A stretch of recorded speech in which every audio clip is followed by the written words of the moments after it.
জামাত ইসলামীর পরে এই বাংলাদেশে যতগুলি দল রয়েছে যারা ঘুরে ঘুরে ক্ষমতায় এসেছে, মানুষের সম্পদকে লুণ্ঠন করে খায়, মানুষের রক্তকে চুষে খায়, মানুষকে মানুষগুলি জেলে পুঁতে দেয়, ওই সকল দলগুলো এসেছে বারবার ক্ষমতায় এসেছে, কিন্তু মানুষকে কোনো শান্তি তারা দিতে পারে নাই।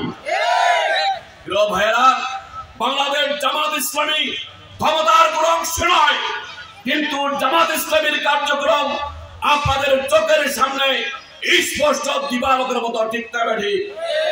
চাঁদাবাদী জামাত করে না, সন্ত্রাস করে না, লুণ্ঠন করে না, দর্শন করে না, মানুষের গরু চুরি করে এনে বলিউড জামাত ইসলামী করে না। ঠিক না বেঠি?